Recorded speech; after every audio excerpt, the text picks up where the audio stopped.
സത്യവിശ്വാസികളെ സംബന്ധിച്ചിടത്തോളം അവന്റെ ജീവിതം അള്ളാഹുവിന്റെ തൃപ്തിയും പൊരുത്തവും ആഗ്രഹിച്ചുകൊണ്ട് മാത്രം മുന്നോട്ട് കൊണ്ടുപോകേണ്ടവരാണ്. ഭൂമിയിൽ മനുഷ്യവാസം ആരംഭിച്ചതു മുതൽ മനുഷ്യൻ എങ്ങനെ ജീവിക്കണം എന്ന ജീവിത പാഠങ്ങൾ കൂടി അല്ലാഹു സുബ്ഹാനഹു വ തആല പഠിപ്പിച്ചിട്ടുണ്ട്. ഓരോ സാഹചര്യങ്ങളിലും ഓരോ പ്രദേശങ്ങളിലും കടന്നു വന്ന അള്ളാഹുവിന്റെ പ്രവാചകന്മാർ മനുഷ്യരുടെ മുമ്പിൽ ഒരു അധ്യാപകർ കൂടിയായിരുന്നു എന്നതാണ് ചരിത്രപരമായി നമുക്ക് വിലയിരുത്താൻ കഴിയുന്നത്. അഥവാ മനുഷ്യരെ പഠിപ്പിച്ചവരാണ് അള്ളാഹുവിന്റെ പ്രവാചകന്മാർ. അള്ളാഹുവിന്റെ പ്രവാചകന്മാർ മനുഷ്യരെ എന്താണ് പഠിപ്പിച്ചത് എന്ന് ചോദിച്ചാൽ ജീവിതമായിരുന്നു. ജീവിതത്തിന്റെ വ്യത്യസ്തമായ മാർഗങ്ങളായിരുന്നു. അതിലെ നന്മയും തിന്മയും വേർതിരിച്ച് മനസ്സിലാക്കാനുള്ള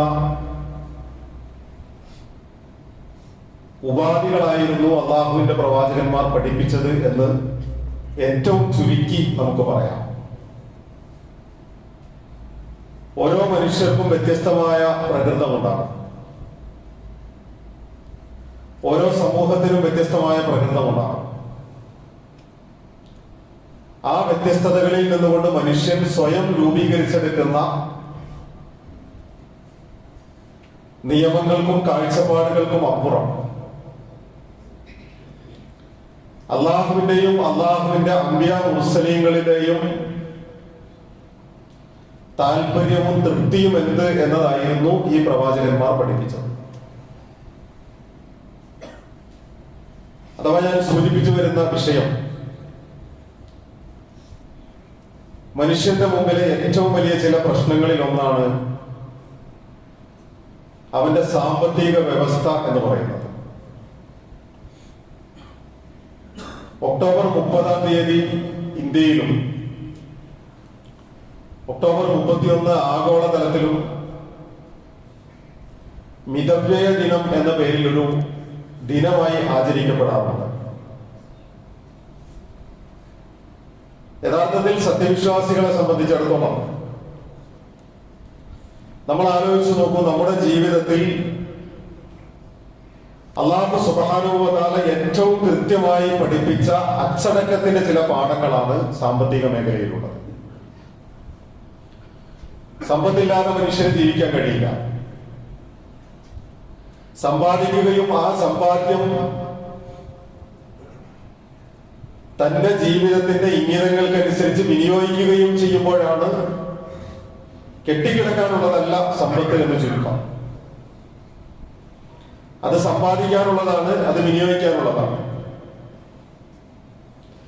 ഈ സാമ്പത്തിക മേഖലയിൽ അള്ളാഹുവിന്റെ പ്രവാചകന്മാർ മനുഷ്യരുടെ ജീവിതത്തിൽ ഇടപെട്ടിട്ടുണ്ട്. അള്ളാഹുവിന്റെ പ്രവാചകന്മാരാരും അവർ കടന്നു വന്ന നാടുകളിൽ പരവതാനി വിരിച്ച് സ്വീകരിക്കപ്പെട്ടവരല്ല. അള്ളാഹുവിന്റെ പ്രവാചകന്മാർ കല്ലേറ് കൊണ്ടവരാണ്. അള്ളാഹുവിന്റെ പ്രവാചകന്മാർ അതാത് കാലഘട്ടങ്ങളിലെ ജനങ്ങളാൽ ചോദ്യം ചെയ്യപ്പെട്ടവരാണ്. എന്താണ് അള്ളാഹുവിന്റെ പ്രവാചകന്മാർ ചോദ്യം ചെയ്യപ്പെടാനുള്ള ഏറ്റവും പ്രധാനപ്പെട്ട കാരണം എന്ന് ചോദിച്ചാൽ അവരുടെ ദൈവങ്ങളെ വിമർശിച്ചു എന്നതിനേക്കാൾ അവരുടെ സാമ്പത്തിക മേഖലകളിൽ ഇടപെട്ടു എന്നതും ഒരു കാരണമാണ്. അവരുടെ ആരാധനാമൂർത്തികളെ കുറിച്ച് അള്ളാഹുവിന്റെ പ്രവാചകന്മാർ സംസാരിച്ചിട്ടുണ്ട്. അതോടൊപ്പം അവരുടെ സാമ്പത്തിക മേഖലയെ കുറിച്ചും അള്ളാഹുവിന്റെ പ്രവാചകന്മാർ സംസാരിച്ചിട്ടുണ്ട്. അള്ളാഹുവിന്റെ പ്രവാചകന്മാരെ അതുകൊണ്ടാണ് ജനങ്ങൾ രണ്ട് കൈയും നീട്ടി സ്വീകരിക്കുന്നതിന് പകരം വിമർശനങ്ങളും ആക്ഷേപങ്ങളും ആട്ടിയൊടിക്കലുകളുമായിട്ട് അള്ളാഹുവിന്റെ പ്രവാചകന്മാരെ നേരിടുന്നത്. നമ്മൾ ആലോചിച്ച് നോക്കൂ, അധികാരത്തിന്റെ പിൻബലത്തോടുകൂടി പ്രവാചകനായി കടന്നു വന്ന മനുഷ്യനാണ് ദാവൂദ് അലൈഹി സ്വലാത്തു വസ്സലാം. ഒരേ സമയം അദ്ദേഹം രാജാവായിരുന്നു, അദ്ദേഹം പ്രവാചകനുമായിരുന്നു. അദ്ദേഹത്തിന്റെ മകനായി ജനിക്കുന്ന സുലൈമാൻ അലൈഹി സ്വലാത്തു വസ്സലാം രാജകൊട്ടാരത്തിൽ രാജാവിന്റെ മകനായി ജനിക്കുന്ന, രാജകുമാരനായി ജീവിക്കുന്ന, രാജാവായി കടന്നു വന്ന പ്രവാചകനാണ്. ഒരുപാട് അമാനുഷിക ദൃഷ്ടാന്തങ്ങളിലൂടെ മനുഷ്യരുടെ മുമ്പിൽ ഇന്നോളം തുല്യതയില്ലാത്ത അമാനുഷിക ദൃഷ്ടാന്തങ്ങൾ പ്രകടിപ്പിച്ച വ്യക്തിയാണ്. പക്ഷെ ഓരോ പ്രവാചകന്മാരെയും കുറിച്ച് നമ്മളെടുത്ത് പരിശോധിച്ച് നോക്കിയാൽ ആ പ്രവാചകന്മാർ മുന്നോട്ട് വെക്കുന്ന ജീവിത കാഴ്ചപ്പാടുകളോട് പുറംതിരിഞ്ഞു നിൽക്കാൻ എല്ലാ കാലഘട്ടത്തിലെയും മേലാള വർഗം അങ്ങനെയായിരുന്നു. ഇത് കേവലം ഒന്നോ രണ്ടോ പ്രവാചകന്മാരുടെ മാത്രം ഉദാഹരണമല്ല. ഞാൻ പറഞ്ഞു വന്നത്, നമ്മൾ ഓരോരുത്തരുടെയും ജീവിതത്തിലേക്ക് അള്ളാഹുവിന്റെ ഗ്രന്ഥവും അള്ളാഹുവിന്റെ പ്രവാചകൻ സല്ലല്ലാഹു അലൈഹി വസല്ലമയുടെ അധ്യാപനവും ചേർത്ത് വെച്ച് കഴിഞ്ഞാൽ ചിലപ്പോൾ നമുക്ക് ചില അസ്വസ്ഥതകൾ തോന്നുന്ന മേഖലകളാണ് നമ്മുടെ സാമ്പത്തിക ക്രയവിക്രയത്തിന്റെ മേഖല. നമ്മളോട് നമസ്കരിക്കാൻ പറഞ്ഞോളൂ, കുഴപ്പമില്ല. വിശുദ്ധ റമദാനിൽ നോമ്പെടുക്കാൻ പറഞ്ഞോളൂ, കുഴപ്പമില്ല. പാവപ്പെട്ട മനുഷ്യർക്ക് വേണ്ടി ദാനധർമ്മങ്ങൾ ചെയ്യാൻ പറഞ്ഞോളൂ, കുഴപ്പമില്ല, ചെയ്യാം. എല്ലാ മേഖലകളെ കുറിച്ചും പറഞ്ഞോളൂ. അള്ളാഹുവിന്റെ റസൂൽ സല്ലല്ലാഹു അലൈഹി വസല്ലം നിങ്ങൾ ഒരു പുഴയിൽ നിന്നാണ് ഒതു എടുക്കുന്നതെങ്കിൽ പോലും അവയവങ്ങൾ 3 പ്രാവശ്യത്തിൽ കൂടുതൽ കഴുകേണ്ടതില്ല എന്ന് പഠിപ്പിക്കുമ്പോ പുഴയിലൂടെ ഒഴുകിക്കൊണ്ടിരിക്കുന്ന അളവില്ലാത്ത വെള്ളം, പക്ഷേ നിങ്ങളുടെ ഉദുവിന് അളവുണ്ട്. നിങ്ങൾ ഉദുവിന് വേണ്ടി ഉപയോഗിക്കുന്ന വെള്ളത്തിന് അളവുണ്ട്. ആ വെള്ളത്തിന്റെ കാര്യത്തിൽ നിങ്ങൾ ദൂർത്ത് കാണിക്കാൻ പാടുള്ളതല്ല. നിങ്ങൾ ഭക്ഷണം കഴിച്ചോളൂ, എന്ത് വേണമെങ്കിലും നിങ്ങൾ ഹലാലൻ തൊയ്യബ, 2 മാനദണ്ഡങ്ങൾ പാലിക്കുന്ന, ഹലാലായിരിക്കണം, തൊയ്യബായിരിക്കണം. ഈ 2 മാനദണ്ഡവും പാലിക്കുന്ന ഭക്ഷണം നിങ്ങൾ കഴിച്ചോളൂ. പക്ഷേ കുലു വശ്റബു വലാ തുസ്രിഫു, തിന്നാം കുടിക്കാം, പരിധി വിട്ട് നിങ്ങൾ തിന്നാൻ കുടിക്കുകയും ചെയ്യാൻ പാടില്ല. അമിതമായി നിങ്ങൾ ഭക്ഷണം കഴിക്കരുത്, അമിതമായി നിങ്ങൾ പാനീയങ്ങൾ ഉപയോഗിക്കുകയും ചെയ്യരുത്. നിറഞ്ഞ വയറിനെ വീണ്ടും നിങ്ങൾ നിറക്കരുത്. അപ്പൊ മിതമായ നിലവാരത്തിൽ നിങ്ങൾ തിന്നുക, നിങ്ങൾ കുടിക്കുക, നിങ്ങൾ ഒതുവെടുക്കുക, എല്ലാം അങ്ങനെയാണ് ഇസ്ലാമിന്റെ കാഴ്ചപ്പാട്. അത് പറഞ്ഞോളൂ, കുഴപ്പമില്ലല്ലോ. നമുക്ക് ആർക്കെങ്കിലും പ്രയാസമുണ്ടോ ഈ പറഞ്ഞ വാക്കിൽ? പക്ഷെ സാമ്പത്തിക മേഖലയിൽ നിങ്ങളുടെ വീടുകൾ നിർമ്മിക്കുന്നിടത്തും നിങ്ങളുടെ വിവാഹ ആഘോഷങ്ങൾ നടത്തുന്നിടത്തും നിങ്ങൾ മിതമായി ചെലവഴിക്കണം എന്ന് പറഞ്ഞാൽ ഇസ്ലാമിൽ അങ്ങനെ പറയാൻ കഴിയും. പക്ഷെ ആ വർത്തമാനം ഇസ്ലാം പറഞ്ഞാൽ അതവിടെ തൽക്കാലം നിൽക്കട്ടെ. ബാക്കിയൊക്കെ ഞാൻ കേൾക്കുന്നുണ്ടല്ലോ, ഞാൻ നിസ്കരിക്കുന്നുണ്ടല്ലോ, ഞാൻ നോമ്പെടുക്കുന്നുണ്ടല്ലോ, ഞാൻ ആരാധനാകർമ്മങ്ങളിൽ, അതൊക്കെ എനിക്ക് പറ്റും. ഇന്നൊരു ഓൺലൈൻ ജീവിതത്തിന്റെ കാലമാണ്, ഓൺലൈൻ ഷോപ്പിംഗിന്റെ കാലമാണ്. നമ്മൾ ഓരോ സാധനങ്ങളും വാങ്ങിക്കൊണ്ടിരിക്കുന്ന നമ്മൾ, നമ്മുടെ മക്കൾ, നമ്മുടെ കുടുംബം, ഓരോ സാധനങ്ങളും വാങ്ങിക്കൊണ്ടിരിക്കുന്നത് നമുക്ക് ആവശ്യമുണ്ടോ എന്നതല്ല, ഓഫർ ഉണ്ടോ എന്നുള്ളതാണ്. ഓഫർ ഉണ്ട് എന്ന് കണ്ടാൽ നമ്മുടെ മക്കൾ വാങ്ങും, നമ്മുടെ കുടുംബം അത് വാങ്ങും.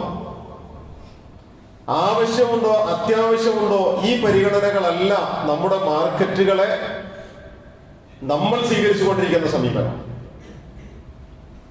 പ്രിയമുള്ളവരെ, അവിടെയാണ് വിശുദ്ധ ഖുർആൻ അല്ലാഹു സുബ്ഹാനഹു വ തആല നിങ്ങൾ പിശുക്ക് കാണിക്കാനും പാടില്ല, നിങ്ങൾ ദൂർത്ത് കാണിക്കാനും പാടില്ല. വആതിദൽ ഖുർബ ഹഖഹു വൽ മിസ്കീൻ വബിനിസ് സബീൽ,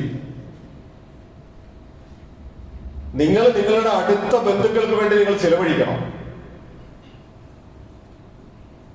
അഗതികൾക്ക് വേണ്ടി നിങ്ങൾ ചെലവഴിക്കണം, അള്ളാഹുവിന്റെ മാർഗത്തിൽ നിങ്ങൾ ചെലവഴിക്കണം. ആ ചിലവഴിക്കലിനെ കുറിച്ച് അല്ലാഹു സുബ്ഹാനഹു വ തആല സൂചിപ്പിക്കുന്ന തൊട്ടടുത്ത സൂക്തം വളരെ അനിവാര്യമായി ചിലവഴിക്കലിനെ പഠിപ്പിക്കുന്നിടത്ത് വലാ തുബ്ദിർ തബ്ദീറ, നിങ്ങൾ ദൂർത്ത് കാണിക്കാൻ പാടുള്ളതല്ല. ഇന്നൽ മുബദ്ദിരീന കാനൂ ഇഖ്വാന ശയാത്തീൻ, തീർച്ചയായും ദൂർത്ത് കാണിക്കുമ്പോഴാകുന്ന ഒരു മാനസികാവസ്ഥ ഉണ്ടല്ലോ, ഞാൻ എന്തോ ഒരു വലിയ സംഗതിയാണ് എന്നുള്ളത്. എന്റെ പണം ഞാൻ ചെലവഴിക്കുന്നു, ഞാൻ എന്തോ ഒരു വലിയ സംഭവമാണ്. ആ ഞാൻ എന്തോ ആണ് എന്ന് തോന്നുന്ന ആ മാനസികാവസ്ഥയെ അല്ലാഹു സുബ്ഹാനഹു വ തആല പറയുന്നു ഇന്നൽ മുബദ്ദിരീന കാനൂ ഇഖ്വാന ശയാത്തീൻ, അവർ പിശാചിന്റെ കൂട്ടുകാരാണ് എന്നല്ല, പിശാചിന്റെ പാത പിന്തുടരുന്നവരാണ് എന്നല്ല, പിശാചിന്റെ സഹോദരന്മാരാണ്. വിശുദ്ധ ഖുർആൻ ഇബ്ലീസിന്റെ പിശാചിന്റെ സഹോദരന്മാരാണ് എന്ന് പഠിപ്പിക്കുന്നത് ഈ സാമ്പത്തിക അച്ചടക്കം നഷ്ടപ്പെട്ടു പോയ മനുഷ്യനെ കുറിച്ചാണ്. അതുപോലെ തന്നെ വിശുദ്ധ ഖുർആൻ തൊട്ടുടനെ പറയുന്നത് വലാ തജ്അൽ യദക മഅലൂലതൻ ഇലാ ഉനുകിക്, നിന്റെ കൈ രണ്ടും ഇങ്ങനെ ചേർത്ത് വെച്ചിട്ട് ഒന്നുമില്ലാത്തവനെ പോലെ പിശുക്കി ജീവിക്കേണ്ടതില്ല. അള്ളാഹുവിന്റെ അനുഗ്രഹങ്ങൾ വിളംബരം ചെയ്യാനുള്ളതാണ്. വിളംബരം ചെയ്യാന്ന് വെച്ചാൽ വിളിച്ചു പറയാന്നല്ല, എന്റെ കയ്യിൽ അതുണ്ട് ഇതുണ്ട് എന്ന് വിളിച്ചു പറയലല്ല. അള്ളാഹുവിന്റെ അനുഗ്രഹങ്ങൾ ഉപയോഗിക്കാനുള്ളതാണ്. അത് പിശുക്കി കെട്ടിപ്പൂട്ടി വെച്ചുകൊണ്ട് കാലാകാലം തന്നെ സുരക്ഷിതനാക്കും എന്ന് കരുതിയിട്ട് കാത്തി വെക്കാനുള്ള ഒരു സാധനമല്ല. നിങ്ങൾ പിശുക്കും കാണിക്കാൻ പാടില്ല, നിങ്ങൾ ദൂർത്തും കാണിക്കാൻ പാടില്ല. ഇതിന്റെ രണ്ടിന്റെയും മധ്യത്തിലുള്ള നിലവാരത്തിലേ നിങ്ങൾ ജീവിച്ചു പോകാൻ പാടുള്ളൂ. ഇത് നിങ്ങളുടെ സാമ്പത്തിക ക്രമമാണ്. സമ്പത്തിന്റെ ഉടമസ്ഥൻ അല്ലാഹുവാണ് എന്ന ബാലപാഠത്തിൽ നിന്നാണ് ഈ വർത്തമാനം ആരംഭിക്കുന്നത്. സമ്പത്തിന്റെ ഉടമസ്ഥൻ ആര് എന്ന ചോദ്യത്തിന് സമ്പത്തിന്റെ മാത്രമല്ല എല്ലാത്തിന്റെയും ഉടമസ്ഥൻ അല്ലാഹുവാണ്. പക്ഷെ ആ ഉടമസ്ഥനായ അല്ലാഹു സുബ്ഹാനഹു വ തആല ഏൽപ്പിച്ചു തന്ന ചിലതുണ്ട്, ചില നിർണിതമായ. ആ ഏൽപ്പിച്ചു തന്ന കാര്യങ്ങളിൽ നമ്മൾ എടുക്കേണ്ട നിലപാടും സമീപനവും അല്ലാഹുവും അല്ലാഹുവിന്റെ പ്രവാചകനും പഠിപ്പിച്ചതായിരിക്കണം. ഒരു വലിയ വടവൃക്ഷത്തെ നമ്മളൊന്ന് എടുത്തു നോക്കാം. ഒരു വലിയ വടവൃക്ഷത്തെ ഒരു നല്ല മരം വെട്ടുകാരന്റെ കയ്യിൽ അത് കിട്ടി. അയാൾ മരം മുറിച്ചു, തടി കഷ്ണങ്ങളാക്കി. ആ കഷ്ണങ്ങളെ നല്ല ഒരു ആശാരിയുടെ കയ്യിലാണ് കിട്ടുന്നത് എങ്കിൽ അയാൾ അതുകൊണ്ട് വാതിലും ജനലും കട്ടിലും മേശയും അലമാരയും ഒക്കെ ഉണ്ടാക്കും, ഫർണിച്ചറുകൾ ഉണ്ടാക്കും. നല്ല ഒരു ശില്പിയുടെ കയ്യിലാണ് കിട്ടുന്നതെങ്കിൽ അതിൽ നിന്ന് നല്ല ശില്പങ്ങൾ അയാൾ കടഞ്ഞെടുക്കും. ഇതൊന്നുമല്ല, ഒരു സാധാരണ വിറക് വെട്ടുകാരന്റെ കയ്യിലാണത് കിട്ടിയതെങ്കിൽ വെട്ടിക്കീറി വിറകായി കത്തിച്ച് ചാരമായി മാറും. ഒരു മരത്തിന്റെ കാര്യത്തിൽ സംഭവിക്കുന്ന അത്രയേ ഉള്ളൂ. ഇതുപോലെ തന്നെയാണ് മനുഷ്യന്റെ കയ്യിൽ സമ്പത്ത് വന്ന് കിട്ടിക്കഴിഞ്ഞാൽ ഈ സമ്പത്തിനെ അവൻ എങ്ങനെ വിനിയോഗിക്കുന്നു, അതിനെ എത്ര മനോഹരമായി അവൻ അതിനെ ആവിഷ്കരിച്ചെടുക്കുന്നു, എത്ര ഭംഗിയായി ഈ സമ്പത്തിന്റെ ഉടമസ്ഥനായ അള്ളാഹുവിനോട് നന്ദി കാണിക്കുന്നവനായി സമ്പാദിക്കാനും വിനിയോഗിക്കാനും കഴിയുന്നു. ഇത് കൈകാര്യം ചെയ്യുന്ന ഓരോരുത്തരുടെയും വിഷയമാണ്. അഥവാ സാമ്പത്തിക മേഖല എന്ന് പറയുന്നത് രണ്ട് മുഖമുള്ള വലിയ ഒരു അനുഗ്രഹമാണ്. അൽ മാലു വൽ ബനൂനു സീനത്തുൽ ഹയാത്തുൽ ദുനിയ. നിങ്ങളുടെ സമ്പത്തും സന്താനങ്ങളും ഈ ദുനിയാവിലെ രണ്ട് അലങ്കാരങ്ങളാകുന്നു, ദ്വിമാന മുഖമുള്ള അലങ്കാരങ്ങൾ. ഒരു പക്ഷേ നിങ്ങളെ തിരിഞ്ഞു കൊത്താം, ഒരു പക്ഷേ നിങ്ങൾക്ക് അനുകൂലമായി അല്ലാഹുവിന്റെ മുമ്പിൽ സാക്ഷി പറയാം. ഈ രണ്ട് സാധ്യതയുമുള്ള അനുഗ്രഹമാണ് നിങ്ങളുടെ സമ്പത്തും നിങ്ങളുടെ സന്താനങ്ങളും. സമ്പത്ത് ഒരുപാട് കൈവശമുള്ള മനുഷ്യർ, സാമ്പത്തിക മേഖലയിൽ വളരെ ഉയർന്നു നിൽക്കുന്ന മനുഷ്യർ, ആ സമ്പത്ത് വിനിയോഗിക്കേണ്ടത് അള്ളാഹുവിന്റെ തൃപ്തി ആഗ്രഹിച്ചുകൊണ്ട്, സ്വന്തം ഇണകൾക്ക് വേണ്ടി വിനിയോഗിക്കുന്നിടത്ത് പോലും അള്ളാഹുവിന്റെ തൃപ്തിയാണ്. കേവലം ദാനധർമ്മങ്ങൾ നിർവഹിക്കുന്നത് മാത്രമല്ല, ദാനധർമ്മങ്ങൾക്ക് നമ്മൾ നമ്മൾ ആലോചിച്ച് നോക്കിയിട്ടുണ്ടോ? സൂറത്തുൽ ബഖറ വിശുദ്ധ ഖുർആനിലെ ഏറ്റവും ദൈർഘ്യമേറിയ അധ്യായമാണ്. സൂറത്തുൽ ബഖറയുടെ ആരംഭം അല്ലാഹു സുബ്ഹാനഹു വ തആല പറഞ്ഞു വെക്കുന്നത് ദാലിക്കൽ കിതാബു ലാ റൈബ ഫീഹി ഹുദൽ ലിൽ മുത്തഖീൻ എന്നാണ് തുടക്കം. ഈ വിശുദ്ധ ഖുർആൻ എന്ന് പറയുന്ന വേദഗ്രന്ഥം യാതൊരു സംശയവും വേണ്ട മുത്തഖീങ്ങളായ ആളുകൾക്ക് നേർമാർഗമാണ്. മുത്തഖീങ്ങൾക്കാണ് ഇത് നേർമാർഗം. പിന്നെ സൂറത്തുൽ ബഖറ ഇങ്ങനെ വിശദീകരിക്കും ആരാണ് മുത്തഖികൾ, അവരുടെ ലക്ഷണം എന്താണ്. ആ മുത്തഖികളുടെ പരിധിക്ക് പുറത്ത് അള്ളാഹുവിന്റെ അനുഗ്രഹം കിട്ടാതായി പോകുന്ന, നേർമാർഗം കിട്ടാതായി പോകുന്ന ആളുകൾ ആരാണ്? നിങ്ങൾ ഏകനായ അള്ളാഹുവിന് മാത്രം വിധേയപ്പെടണം. ബനി ഇസ്രായേൽ വംശത്തിന് അള്ളാഹു ചെയ്തു കൊടുത്ത അനുഗ്രഹങ്ങളെ കുറിച്ച് പറയും, അവരതിൽ സ്വീകരിച്ച സമീപനങ്ങളെ കുറിച്ച് പറയും, ആദം അലൈഹിസ്സലാത്തു വസ്സലാമിനെ കുറിച്ച് പറയും, കിബിലമാറ്റത്തെ കുറിച്ചും യുദ്ധത്തെ കുറിച്ചും നോമ്പിനെ കുറിച്ചും വിശുദ്ധ ഖുർആൻ അവതരണത്തെ കുറിച്ചും പറയും. ഇങ്ങനെ പറഞ്ഞു വന്ന് മനുഷ്യനെ കുറെ പരിവർത്തനങ്ങളിലൂടെ കൊണ്ടുവന്നിട്ട് അവസാനം സാമ്പത്തികമായ വിഷയം പറയുന്നുണ്ട്. സൂറത്തുൽ ബഖറയുടെ ഏതാണ്ട് 260 ഭാഗത്തേക്ക് എത്തിക്കഴിഞ്ഞാൽ പിന്നെ സൂറത്തുൽ ബഖറ പറയുന്നത് സമ്പത്ത് വിനിയോഗിക്കുന്നതുമായി ബന്ധപ്പെട്ട വിഷയമാണ്. അവിടെ പലിശയെ കുറിച്ച് പറയും. എന്ന് മാത്രമല്ല വിശുദ്ധ ഖുർആനിലെ ഏറ്റവും ദൈർഘ്യമേറിയ സൂക്തം കടവുമായി ബന്ധപ്പെട്ടത് ആയത്തുദ്ദൈൻ എന്നറിയപ്പെടുന്ന സൂറത്തുൽ ബഖറയുടെ അവസാനമാണ്. അതിനു മുൻപ് 4 ഉദാഹരണങ്ങൾ ചേർത്ത് പറയും. അള്ളാഹുവിന്റെ മാർഗത്തിൽ വിനിയോഗിക്കുന്നവന്റെ ഉദാഹരണം ഇന്നതാണ്. ഒരു ധാന്യം നട്ടവൻ ആ ഒരു ധാന്യത്തിൽ നിന്ന് 7 കതിരുകൾ ഉണ്ടാകുന്നു. ആ 7 കതിരുകളിലും 100 വീതം ധാന്യമണികൾ ഉണ്ടാകുന്നു. അഥവാ 700 ഇരട്ടിയായി അള്ളാഹു മടക്കി കൊടുക്കും. ആർക്ക്? അള്ളാഹുവിന്റെ മാർഗത്തിൽ വിനിയോഗിച്ചവന്. അള്ളാഹുവിന്റെ തൃപ്തി ആഗ്രഹിക്കാതെ വേറെ ഏതോ മാർഗത്തിൽ കൊടുത്തു. ഞാനൊരു ധർമ്മിഷ്ഠനാണ് എന്ന് തോന്നാൻ, അല്ലെങ്കിൽ എന്റെ മകളുടെ വിവാഹം, എന്റെ മകന്റെ വിവാഹം ഇത്ര ഗംഭീരമായി നടക്കണം, ഇന്ന ആളുടെ വീട്ടിൽ നടന്ന വിവാഹത്തെക്കാളും ഗംഭീരമാകണം, അങ്ങനെയൊക്കെ ചിന്തിച്ച് ഒരുപാട് ചിലവഴിച്ച മനുഷ്യരുണ്ടാവും. അള്ളാഹുവിന്റെ തൃപ്തി ആഗ്രഹിക്കാതെ ചിലവഴിച്ച് ഈ മനുഷ്യരെ കുറിച്ച് അവിടെ വിശുദ്ധ ഖുർആൻ പറയുന്നത് 2 ഉദാഹരണങ്ങളാണ്. ഒന്ന്, നിങ്ങൾ ആലോചിച്ച് നോക്കൂ, ഒരു പാറപ്പുറത്ത് കുറെ മണൽത്തരികൾ കിടക്കുന്നു. നല്ല ഉരുണ്ട പാറപ്പുറത്ത് മണൽത്തരികൾ കിടക്കുന്നു. നല്ല ഒരു മഴ പെയ്തതോടുകൂടി, ശക്തമായ ഒരു മഴ പെയ്തതോടുകൂടി ആ മണൽത്തരികളെല്ലാം ഒലിച്ചുപോയി പാറ ഒരു മൊട്ടപ്പാറയായി അവിടെ അവശേഷിക്കുക. അള്ളാഹുവിന്റെ തൃപ്തി ആഗ്രഹിക്കാതെ ചെലവഴിക്കുന്നവന്റെ കർമ്മങ്ങൾ ഇങ്ങനെയാണ്. അവന് ചെലവഴിച്ചിട്ടുണ്ട്, ബാഹ്യമായിട്ട് കുറച്ചൊക്കെ കണ്ടു. ഒരു മഴ പെയ്തപ്പോ ഒലിച്ചുപോയ മണൽത്തരി പോലെ ശൂന്യമായി. മറ്റൊരു ഉദാഹരണം അല്ലാഹു സുബ്ഹാനഹു വ തആല നിങ്ങൾ ആരെങ്കിലും ഇഷ്ടപ്പെടുമോ എന്ന് ചോദിച്ചു. നിങ്ങൾ ആരെങ്കിലും ഇഷ്ടപ്പെടും? എന്ത്? വലിയ വിഭവസമൃദ്ധമായ വിളവുകൾ കിട്ടുന്ന ഈത്തപ്പനയുടെയും മുന്തിരിവള്ളികളും വിളഞ്ഞു നിൽക്കുന്ന, ഇടയിലൂടെ അരുവികൾ ഒഴുകിക്കൊണ്ടിരിക്കുന്ന സമൃദ്ധമായ ഒരു തോട്ടം. ആ തോട്ടത്തിന്റെ ഉടമസ്ഥൻ വാർദ്ധക്യത്തിലേക്ക് എത്തിയിരിക്കുന്നു, വൃദ്ധനാണ്. വിളവെടുക്കാൻ പാകത്തിൽ സമൃദ്ധമായി നിറഞ്ഞു നിൽക്കുന്ന ഈ ഘട്ടത്തിൽ ഒരു തീക്കാറ്റ് ബാധിച്ചിട്ട് ആ തോട്ടം മുഴുവനും ചാരമായി പോയിരിക്കുന്നു, വെണ്ണീറായി പോയിരിക്കുന്നു. ആ തോട്ടം പിന്നീട് അതുപോലെ പുനഃക്രമീകരിക്കാൻ അദ്ദേഹത്തിന്റെ മക്കൾക്ക് കഴിയില്ല. അവർ ദുർബലരാണ്, അവർ പ്രായമില്ലാത്തവരോ അല്ലെങ്കിൽ ദുർബലരാണ്, രോഗികളാണ്, കഴിവില്ലാത്തവരാണ്, ശേഷിയില്ലാത്തവരാണ്. നിങ്ങളോ വൃദ്ധരായിരിക്കുന്നു. ഇക്കണ്ട കാലം മുഴുവനും സ്വരൂപിച്ചു കൂട്ടിയ സമ്പാദ്യങ്ങൾ അത്രയും അവസാന ഘട്ടത്തിൽ കൈവിട്ടു പോവുകയും അതൊന്നും തിരിച്ചു പിടിക്കാൻ കഴിയാതായി പോവുകയും ചെയ്താൽ ഉണ്ടാകുന്ന മാനസിക വേദനയും നഷ്ടബോധവും എത്രയാണോ അതുപോലെയാണ് അള്ളാഹുവിൻ്റെതല്ലാത്ത മാർഗത്തിൽ ചിലവഴിച്ചതൊക്കെ.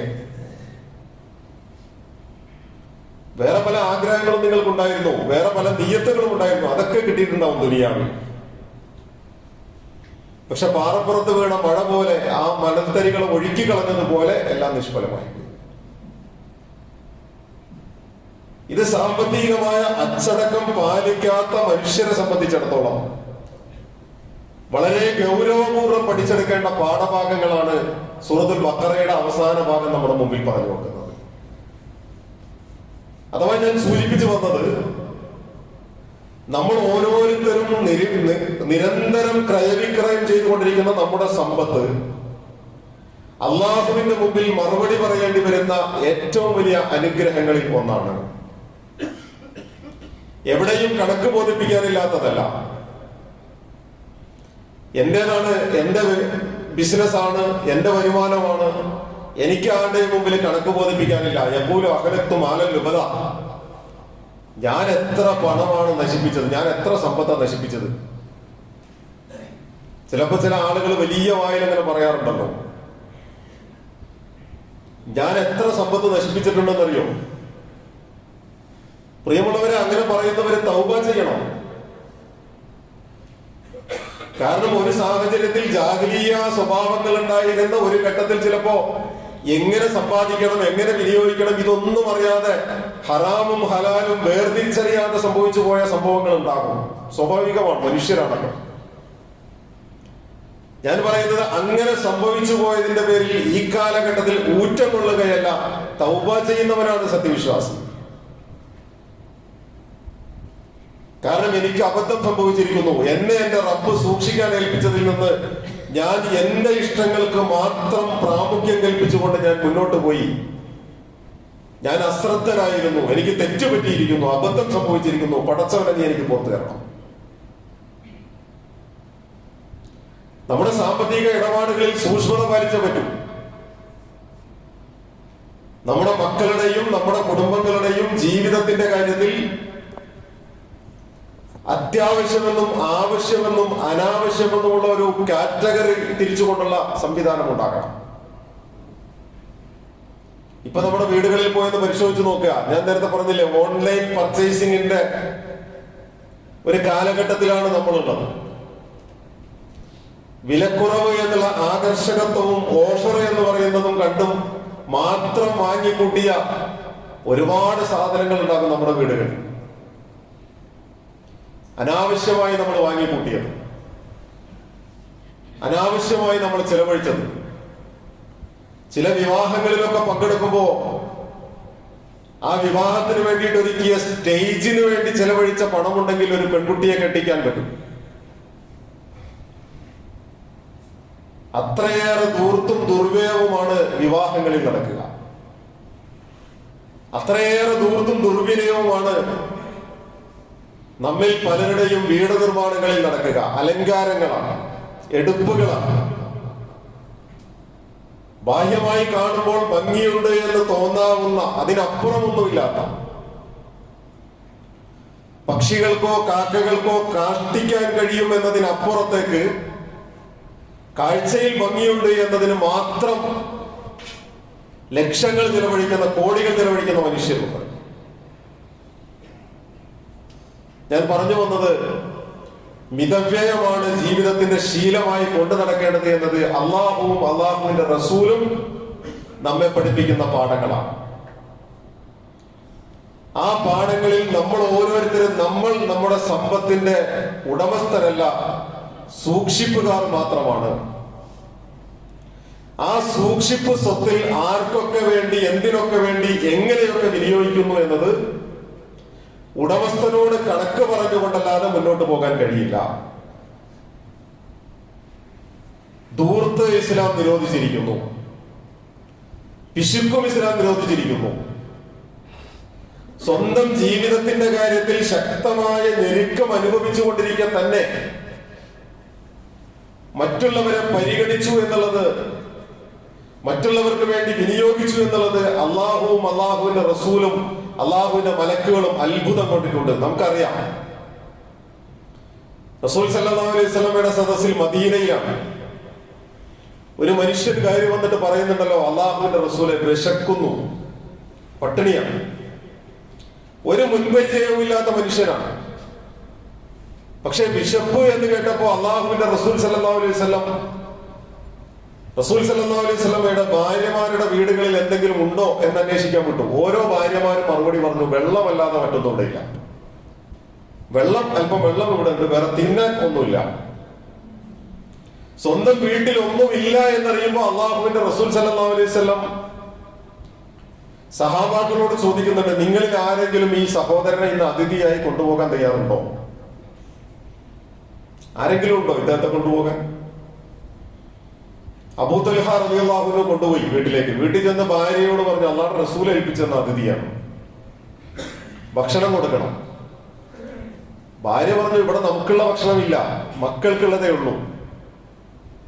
നമുക്ക് കഴിക്കാനുള്ളതില്ല, മക്കൾക്ക് കൊടുക്കാനുള്ള ഒരല്പം ഭക്ഷണം മാത്രമാണുള്ളത്. ആയിക്കോട്ടെ, നമുക്ക് അതിഥിയെ ആദരിക്കാം. വിളക്ക് കത്തിച്ച് അതിഥിയുടെ മുമ്പിൽ ഭക്ഷണം വിളമ്പി, മക്കളെ പറഞ്ഞ് കാര്യം മനസ്സിലാക്കി നേരത്തെ കിടത്തി ഉറക്കി. അതിഥിയുടെ മുമ്പിൽ ഭക്ഷണം വിളമ്പി വെച്ചിട്ട് കഴിക്കുന്നത് പോലെ വിളക്കൂതി ഇരുട്ടത്തിരുന്ന് അഭിനയിച്ചു. പിറ്റേ ദിവസം സുബഹിക്ക് അള്ളാഹുവിന്റെ റസൂൽ സല്ലല്ലാഹു അലൈഹി വസല്ലം പള്ളിയിൽ വന്നപ്പോൾ അബൂ തൽഹ റളിയല്ലാഹു അൻഹുവിനോട് പറയാണ്, ഇന്നലെ അതിഥിയെ ആദരിച്ചതിൽ അള്ളാഹുവും അള്ളാഹുവിന്റെ മലക്കുകളും അത്ഭുതപ്പെട്ടിട്ടുണ്ടോ? ഇന്നലെ നടന്ന സംഭവത്തിൽ. ഏത് സംഭവം? വിശുദ്ധ ഖുർആന്റെ ഭാഷയിൽ വിശുദ്ധ ഖുർആൻ അവതരിക്കുന്നത് തന്നെ അങ്ങനെയാണ്. സ്വന്തത്തിന് ആവശ്യമുണ്ടായിരിക്കെ തന്നെ, ദാരിദ്ര്യത്തിന്റെ പ്രയാസം പേറി ജീവിച്ചു കൊണ്ടിരിക്കെ തന്നെ മറ്റുള്ളവരെ പരിഗണിക്കാൻ കാണിക്കുന്ന ആ ഒരു വിനിയോഗിക്കലുണ്ടല്ലോ, അള്ളാഹുവിന്റെ മാർഗത്തിലുള്ള കൊടുക്കൽ. താൻ തന്നെയും ആവശ്യക്കാരനാണ്, പക്ഷെ തന്നെക്കാൾ ആവശ്യം അവിടെ ഉണ്ട് എന്ന് കണ്ടപ്പോ അതെടുത്ത് വിനിയോഗിക്കുന്ന ആ ഒരു വിനിയോഗിക്കലിനെയാണ് അള്ളാഹു അത്ഭുതപ്പെടുന്നത്. ഞാൻ പറഞ്ഞത് ഒരുപാട് ഉദാഹരണങ്ങൾ പറയാം വേണമെങ്കിൽ. സ്വന്തത്തിന്റെ കാര്യത്തിൽ ഞെരുക്കം അനുഭവിച്ചുകൊണ്ടിരിക്കുക മറ്റുള്ളവരെ പരിഗണിക്കാൻ വേണ്ടിയിട്ട്, അതിനെ പിശുക്ക് എന്നല്ല പറയാ. ഞാൻ പിശുക്കിയത് അള്ളാഹുവിന്റെ മാർഗത്തിൽ കൊടുക്കാനാണ്. ഞാൻ പിശുക്കിയത് അള്ളാഹുവിന്റെ മാർഗത്തിൽ കൊടുക്കാനാണ്, അല്ലെങ്കിൽ ഇന്നതിന് വേണ്ടി വിനിയോഗിക്കാനാണ്. അങ്ങനെ ഞെരുക്കം അനുഭവിച്ച് മുന്നോട്ട് പോകുന്ന ആളുകളുണ്ട്. എന്ത് തന്നെയായിരുന്നാലും, ചെറുതായാലും വലുതായാലും, സമ്പത്ത് എന്ന് പറയുന്നത് മനുഷ്യ ജീവിതത്തിന്റെ ആധാരമായ, ഭൂമിയിൽ നമ്മളായി നിലനിർത്തുന്ന ഏറ്റവും സുപ്രധാനമായ ഒരു ഘടകമാണ്. ആ ഘടകമാകട്ടെ അള്ളാഹുവിന്റെ ഏറ്റവും വലിയ പരീക്ഷണവുമാണ്. അള്ളാഹു ചിലർക്ക് തരും, ചിലർക്ക് തരാതിരിക്കും, ചിലർക്ക് മിതമായി കൊടുക്കും. എല്ലാം പരീക്ഷണമാണ്. അപ്പൊ നമ്മുടെ ജീവിതത്തിൽ ചിലവഴിക്കുന്നിടത്ത് മിതമായി ചിലവഴിക്കാനും സമ്പാദിക്കുന്നിടത്ത് ഹലാലായ മാർഗങ്ങൾ സ്വീകരിക്കാനും ഒരു വിശ്വാസിക്ക് കഴിയേണ്ടതുണ്ട്. അതാണ് അള്ളാഹുവും അള്ളാഹുവിന്റെ പ്രവാചകന്മാരും പഠിപ്പിച്ചത്. ആ വർത്തമാനം പറയുമ്പോഴാണ് പ്രവാചകന്മാരുടെ നേരെ കയ്യേറ്റങ്ങൾ ഉണ്ടായിട്ടുള്ളത്. മഹാനായ ഷുഐബ് അലൈഹി സ്വലാത്തു വസ്സലാമിനെ, ഒരു പ്രവാചകനെ തന്നെ അള്ളാഹു സുബ്ഹാനഹു വ തആല നിയോഗിച്ചത് സാമ്പത്തിക അച്ചടക്കം നഷ്ടപ്പെട്ടു പോയ ഒരു സമൂഹത്തെ സാമ്പത്തിക അച്ചടക്കം പഠിപ്പിക്കാൻ വേണ്ടിയിട്ടായിരുന്നു എന്നതും വിശുദ്ധ ഖുർആൻ പരിശോധിച്ചാൽ നമുക്ക് കാണാം. അപ്പൊ നമ്മൾ ഉടമസ്ഥരല്ല, നമ്മൾ കേവല കൈകാര്യകർത്തൃത്വം എന്ന ബാഹ്യമായ ഇടപാടിന് മാത്രം ഉത്തരവാദിത്വമുള്ള ആളുകളാണ്. ഉടമസ്ഥൻ അല്ലാഹുവാണ്. ആ അള്ളാഹുവിന്റെ മുമ്പിൽ മറുപടി പറയണമെങ്കിൽ എന്റെ സമ്പാദ്യവും എന്റെ വിനിമയവും മിതമായ നിലക്ക്, മാന്യമായ നിലക്ക്, നന്മയുടെ വഴിക്കായിരിക്കേണ്ടതുണ്ട് എന്ന സാമ്പത്തിക അച്ചടക്കത്തിന്റെ തലക്കെട്ടിൽ നിന്നുകൊണ്ടാണ് പ്രിയമുള്ള സഹോദരങ്ങളെ ഓർമ്മിപ്പിച്ചത്. അല്ലാഹു സുബ്ഹാനഹു വ തആല അള്ളാഹുവിനും അള്ളാഹുവിന്റെ പ്രവാചകന്മാർക്കും ഇഷ്ടപ്പെടുന്ന, അള്ളാഹുവിന്റെ ദീൻ ജീവിതത്തിൽ മുറുകെ പിടിക്കുന്ന സമ്പാദ്യത്തിന്റെ മേഖലയിൽ, ക്രയവിക്രയങ്ങളുടെ മേഖലയിൽ, എല്ലാ മേഖലയിലും അള്ളാഹുവിനെ സൂക്ഷിച്ച് ജീവിക്കാൻ കഴിയുന്ന സ്വാലിഹീങ്ങളായ അടിമകളുടെ കൂട്ടത്തിൽ നമ്മെ എല്ലാവരെയും ഉൾപ്പെടുത്തി അനുഗ്രഹിക്കുമാറാണ്.